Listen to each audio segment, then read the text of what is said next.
Hi, I'm Louis. Hi, I'm Nick, and welcome to Then, And Now.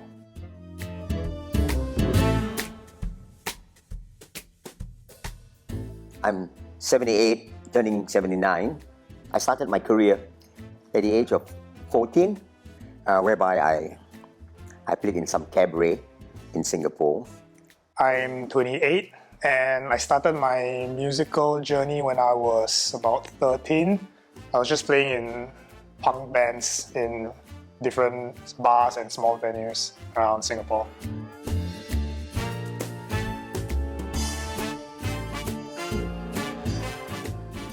I followed my father, I think back in 1957, playing with him at the British Army camp, which was very, very interesting because as a young man, anything to do with the army camp was a thrill because looking at them with uniforms and then the security guard over there, whenever they have a break, we always have our little sandwiches, ham sandwich, that was the thing, French fries, that was part of the English heritage for us to eat. I played my first gig in 2006. It was at a venue called Guest House. I don't know if anyone remembers that, but we had a band with myself and two of my friends, and we found the gig online on soft.com, it's like forums, and I remember we had to sell tickets to play the show. So I think we had to sell 30 tickets at $10 each, and there were 18 bands on the bill, and none of the bands got paid, and we played at 3 p.m. on a Saturday afternoon, and there were maybe 5 people there, and we had to pull 30 of our poor friends who just sat there and they didn't know what punk or metal or hardcore was, so they're just sitting there being confused, and I think all their ears hurt for the next few days.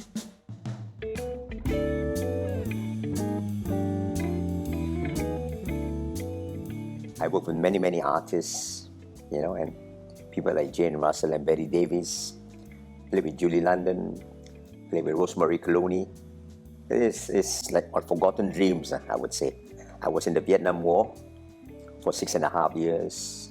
And I remember one time when we have our excursion, we go out in the evening at about 5 o'clock. We hang around Saigon. We ate in one of the most exclusive restaurants, the Carousel. And after eating, we have the siren begins at about 10:30, meaning that we all have to go back to our army camp base. But by then, we came out, we were too late already. So what I did was, the only escape route is we go to the funeral parlor, we sit down there, the three of us, we just start doing started thinking part of the instruments, and we just start knocking, and play music. Follow the funeral, the Vietnamese music. We played right after morning, 5 o'clock, because we cannot go back because it was curfew already.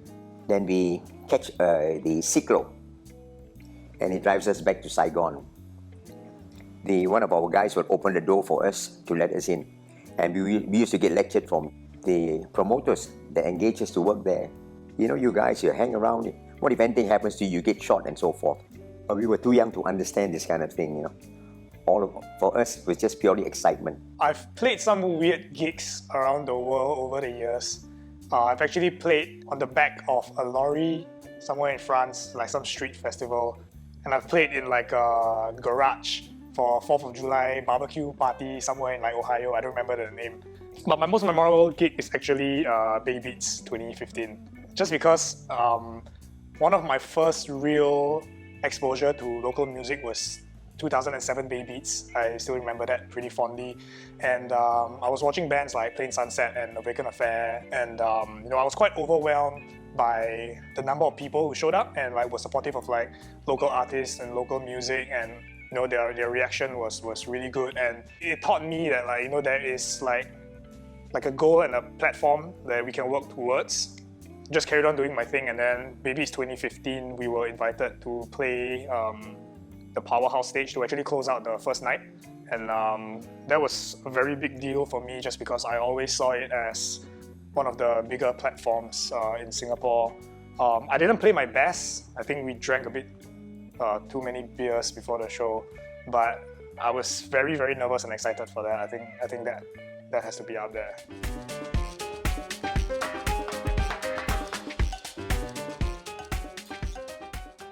The only difficulties I had was probably when traveling. If I'm explain it now here, but I've got to go. My next base is Woodlands, or the next base after performance, I have to run to another base. That was all within the time. We have to pack our instruments into the truck. I remember one day I went out without my drumsticks. And what am I going to do then? I couldn't find anything, so I asked I went to the kitchen and I asked, have you got anything, stick or anything like that? Just cut it from the branch, you know. And he gave me 2 sticks. I have to play with whatever I have, you know. That really taught me a lesson that when you are in the war zone, you have to be attentive and be prepared for anything, you know, things like that. Okay, I will say 2 things. Original artists want to create original music. There's too many of us now, and everything is so accessible and everything is easy. And you know, for most artists, you know, you have to follow like a strict sort of like marketing timeline, and your song has to be this length, and you know, you have to put it out at this time, like before this happens, and then you have to do a video or whatever. You know, I think music is a little bit too accessible, and there's so many artists now that, you know, it's tough to try and stand out. You have to give people a reason, you know, why out of thousands of artists, like, listen to me, you know, listen to my music and listen to my story. I think that is a challenging part of music now. And when you're trying to break into music, like, money is always an issue. Like, there's not much money in music, especially the kind of music that I play. So you know, in my early 20s, we did a lot of like touring, and it's all like DIY. We were juggling playing music with like our day jobs and national service. You know, we had to pay the bills, and we're not making money from music. We have no managers because, like, you know, if you're not making money, like, nobody wants to manage you. But we still want to play, so, you know, we would often book like 2-month-long tours in America, in Europe, around Asia, and playing shows every day. And you take what you can get because, you know, you're not famous. Like, it's hard to get booked as well. So a lot of the times, like, we have no guarantees for shows. Sometimes you get paid like $50, sometimes you get paid $100, sometimes you get paid $500. So I think that was a very difficult part of my music journey. It's just juggling with like bills.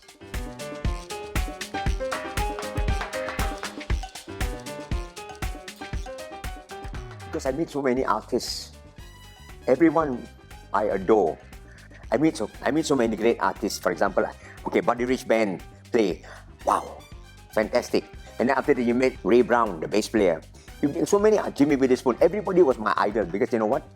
I'm always with them because I work in a club. All these artists come by, all the Americans come on R&R, and I play with them. And I bring them out to go and eat. Or Duke Ellington Band will come down with Johnny Hodges. I bring them to eat. So the guys will be eating and say, hey bro, man, you're great. And I get carried away because they're all great friends of mine, you understand me? So they still remember me. I've had that chance to play with Louis Armstrong when he was in Singapore at the Four Lion, you know, the Four Lion. And I saw Duke Ellington also in the Tropicana when they first came.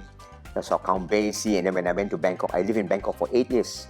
I stationed myself there, and I have so much music in my life.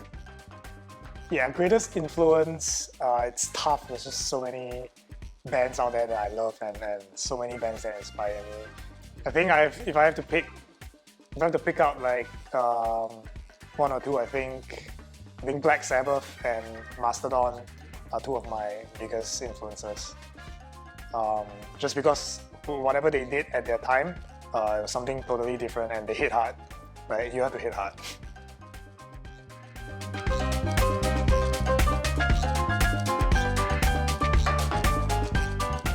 Okay, regarding as a drummer, right? So I met Kosei Cole, a great drummer. At that time, he was playing traditional grip. This is traditional grip. For years, he'd been playing this, but he had appendicitis. He went to the hospital in Germany, and he stayed there for a couple of weeks, I think so, like that. And then when one day he asked the doctor, Doc, if I give you a stick, how would you hold it? He gave the stick and he hold it. I give to you, just hold it like that. So this is, you see like that. Oh, he started changing his style. He started playing match grip. As I took some lessons from him, he told me, he said, not necessarily you have to play traditional grip. You can play match grip if you want to. And a few things that he taught me, twirl sticks like that, things like that, go forward. And I realized that if you can play both ways, it's an advantage to you. So, because most of the drummers, their old style is traditional grip. They will play like this. If Buddy Rich plays like this all the way, and today's generation, anything goes, And I see everybody plays traditional grip, match grip, and they play faster than traditional grip.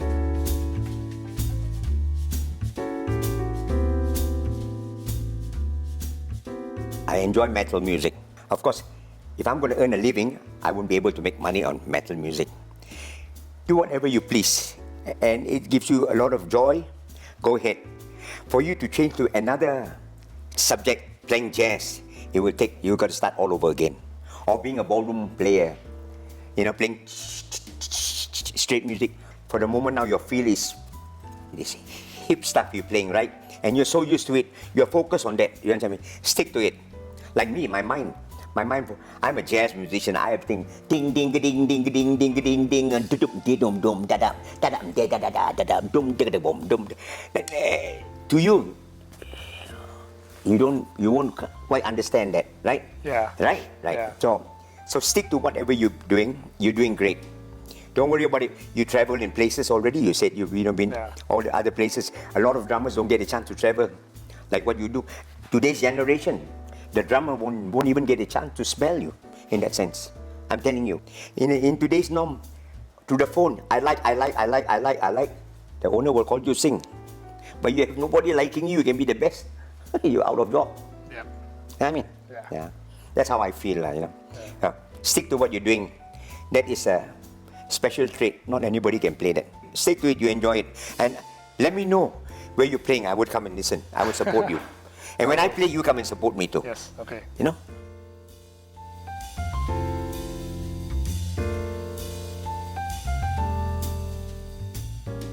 I cannot be anything because, I started, my family background, my parents, my whole family all play music.